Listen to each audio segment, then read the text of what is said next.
সালামু আলাইকুম। নবম শ্রেণীর সুপ্রিয় শিক্ষার্থীবৃন্দ, আশা করছি তোমরা সকলে ভালো আছো। আজকে শুরু করব তোমাদের 42 নাম্বার পেজ থেকে। পড়ে কি বুঝলাম। উপরে আমরা কিছু প্রতিবেদন পড়েছি এবং পড়ে কি বুঝলাম, এবং এখানে কিছু ধরনের আমাদেরকে ছক পূরণ করতে হবে। এখন ছকগুলো কিভাবে পূরণ করবে এবং আনসার সহ আমরা এখন দিব।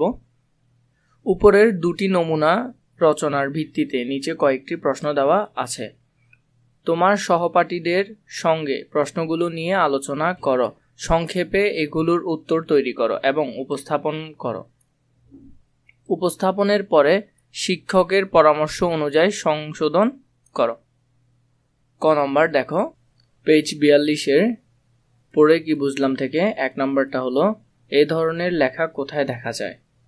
উত্তর, নমুনা 1 ও নমুনা 2-এ রয়েছে সংবাদ প্রতিবেদন। তাহলে আমরা উপরে যে দুইটা প্রতিবেদন দেখলাম, এগুলো দুটোটাই হলো সংবাদ প্রতিবেদন।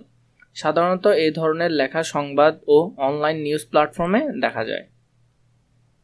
খ নম্বরে দেখো, এই ধরনের লেখার উদ্দেশ্য কি, কেন এগুলো আসলে লেখা হয়? এই ধরনের লেখার উদ্দেশ্য হচ্ছে বিভিন্ন ঘটনাবলী সম্পর্কে মানুষকে কি করা, অবগত করা। ঘ নম্বরটা দেখো, এই ধরনের লেখাকে কেন প্রায়োগিক লেখা বলা হয়?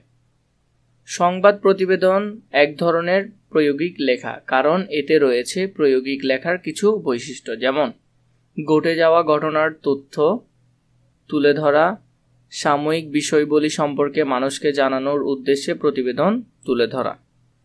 ঘ নম্বর, সংবাদ প্রতিবেদনে কি কি থাকা আবশ্যক বলে তুমি মনে করো?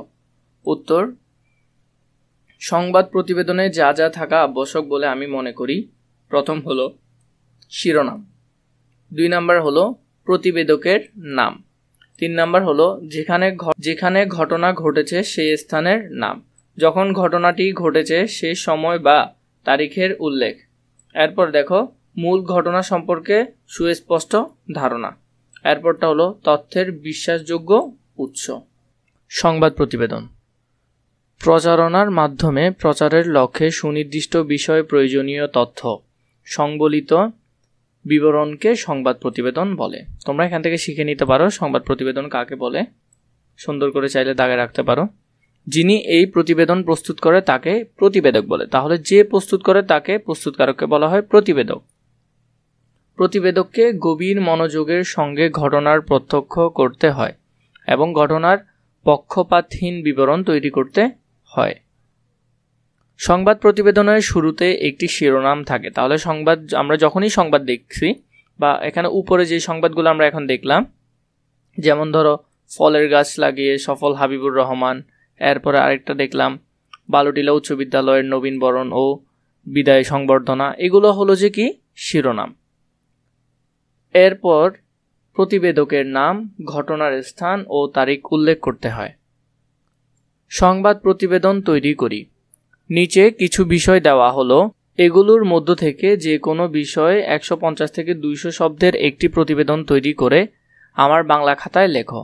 লেখা হয়ে গেলে শ্রেণীর অন্য শিক্ষার্থীদের সামনে উপস্থাপন করো।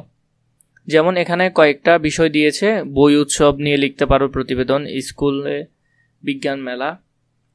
বিজ্ঞান মেলা, বাংলা নববর্ষ উপলক্ষে গ্রামীণ মেলা, জাতীয় দিবস উদযাপন, বিদ্যালয় লাইব্রেরি স্থাপন, বিনামূল্যে স্বাস্থ্যসেবা কর্মসূচি, সড়কের বেহাল দশা, শীতকালীন সবজির বাজার। তোমরা যদি এগুলো খুঁজে না পাও আমাকে কমেন্টে জানাবা, আমি তোমাদের জন্য এগুলো নিয়ে ভিডিও তৈরি করব। যার যেটা প্রয়োজন ওইটা লিখে আমাকে জানাবা।